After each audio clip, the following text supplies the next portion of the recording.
Hello, Brav. As you can see, I cleared out some of the books. Well, half of them anyway. And I brought in this many more.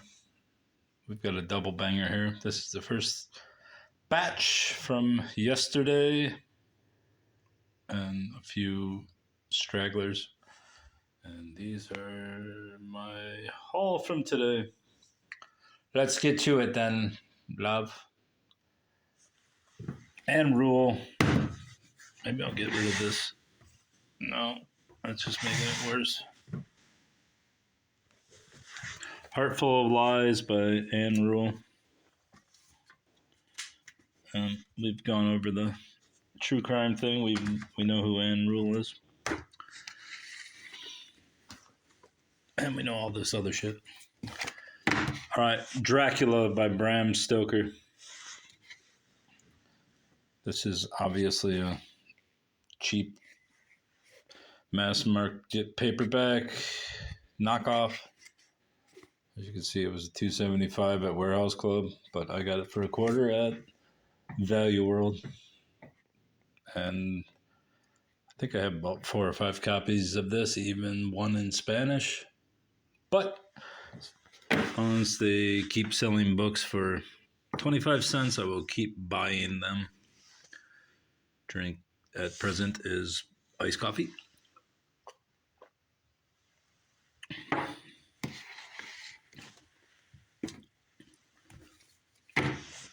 Adding to my Kennedy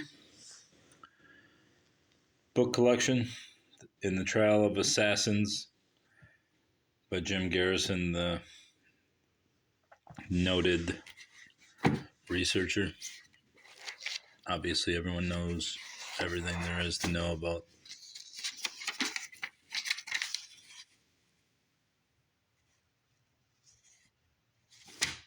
There's a Far Side coupon and directions somewhere. Los Padres downhill.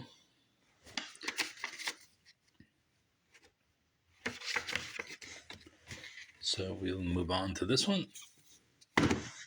Shakespeare at the Globe, 1599 to 1609. I'm presuming that's the Globe is the theater that he first worked at. Book is by Bernard Beckerman. You can see it came from the Redford Township Library where I got it for free. It was on their free rack because obviously it's in ex-library rot condition. The Globe Theatre was probably the most famous theatre in history. Its fame, of course, must be largely attributed to the fact that the greatest of Shakespeare's plays were first produced there.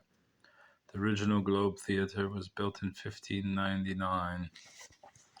Yeah. So. Leave me alone, I'm reading. Finding and losing myself in books. NPR's Fresh and Air book critic. I can't even read. On life as an obsessive reader. Marine Corps again.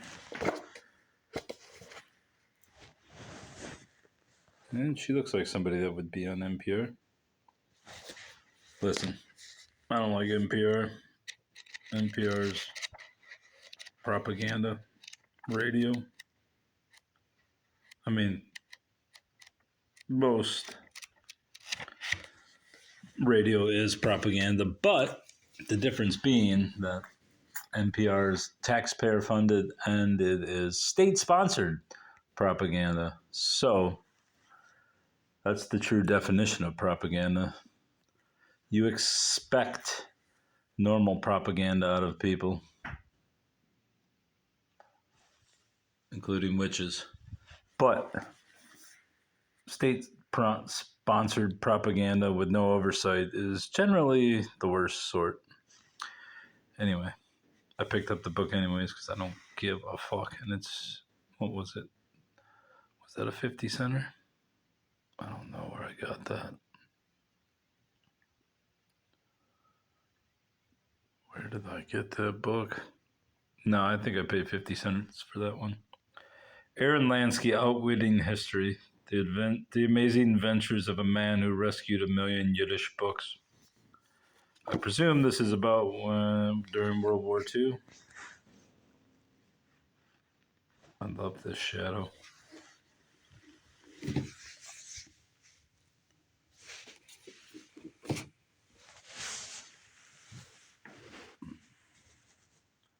"23-year-old graduate student."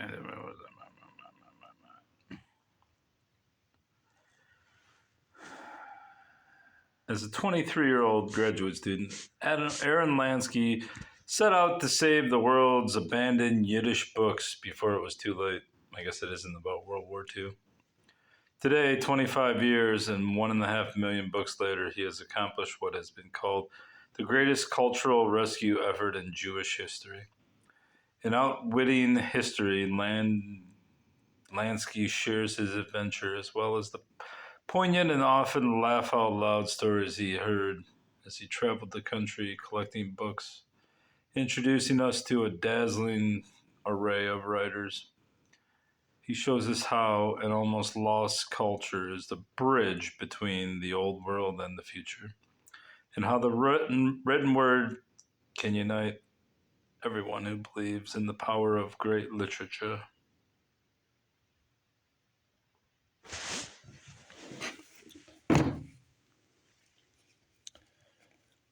The next 4 books are all by Milan Kundera, whose soul and profound impact on me is his one book. What's it called? What's his most famous book? Something about being damn, Kundera. Now I have to look it up.